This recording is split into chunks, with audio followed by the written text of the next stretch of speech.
Welcome to F12 MJD News Updates. Greetings and peace to all of you, dear people of God.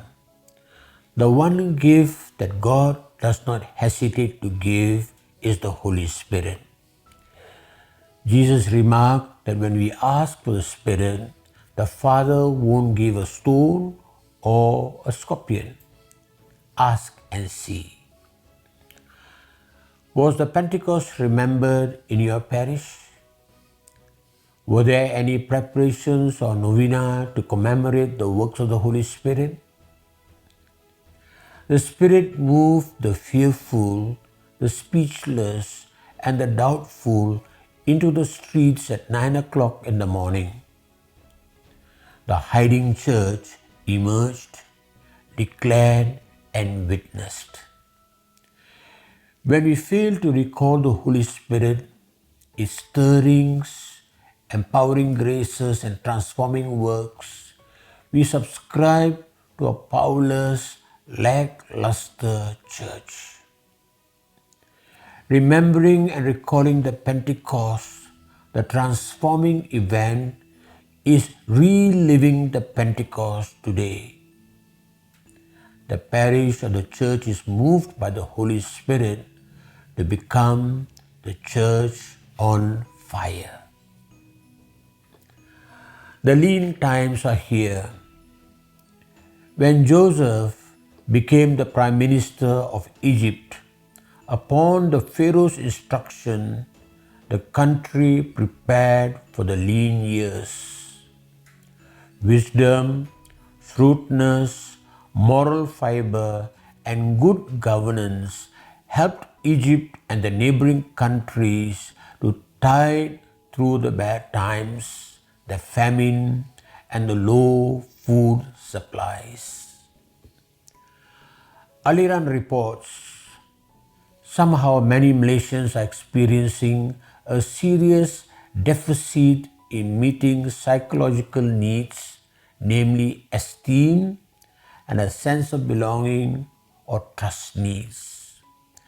The inability to meet basic physiological and safety needs is growing and turning into a nightmare for many. Political instability and the absence of strong, inspiring leadership underlie public frustrations.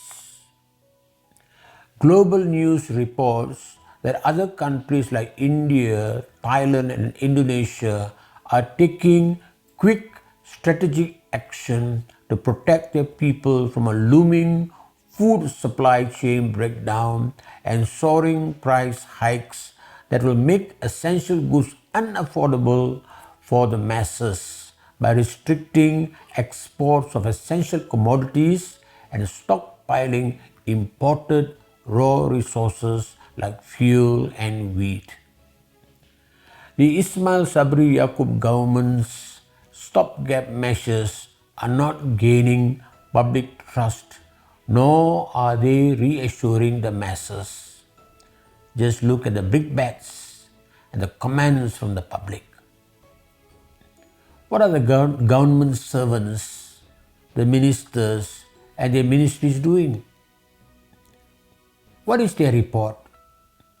What is their contribution to the nation and the people? A thought for the week. Common sense. In a particular desert land, teachers were very scarce. Some holy people of the land had a revelation which they put down in the following code.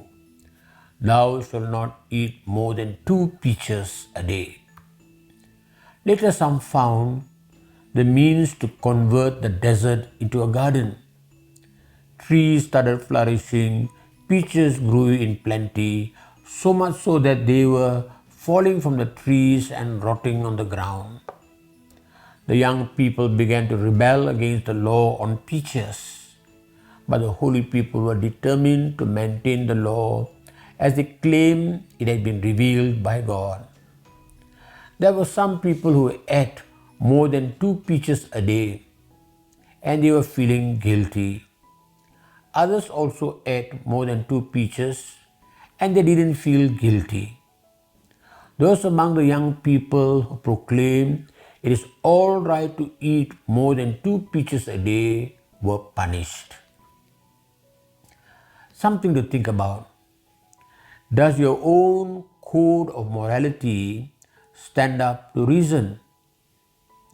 Does it work in practice, or does it bring more inner tension than peace? Does it make you a less loving and a less happy person? Where does it go against common sense? And if it does, how do you deal with that? Announcements for this week. 1. Congratulations to His Grace Archbishop William Gore of the Archdiocese of Singapore on being elevated as Cardinal with 20 others to the College of Cardinals by Pope Francis. A consistory will be held on the 27th of August 2022. 2. The diocesan 9-day Novena to the Holy Spirit will conclude tomorrow, 4th June at 8 p.m. live from Majuri Center. In conjunction with MJD 50 celebration, let us come together for a time of praise and worship and prayer. 3. The closing Mass for the 10th World Meeting of Families will be held on the 26th of June 2022 at 6 p.m. celebrated by me, the Bishop, in Sacred Heart Cathedral. All families, fathers, mothers, children, grandparents, and special needs children are welcome. 4. The MJD BCAFT or BECFT is organizing a seminar in 4 languages for BEC leaders and members in the month of July. Look out for the poster for seminar schedules in the 3 vicariates. This week's Q&Q, the Q asked, does the Lord walk on earth? He walks with us, just as He traveled with the disciples on the way to Emmaus. He comes to us a stranger, helps us connect and understand, makes our heart burn when He breaks the word, and reveals Himself as Lord at the breaking of bread. Let Him walk with you. Welcome the stranger. Have a blessed weekend. Religion is looking for you to believe, but spirituality, you have to look for it to believe. Look for Him, and He shall be found.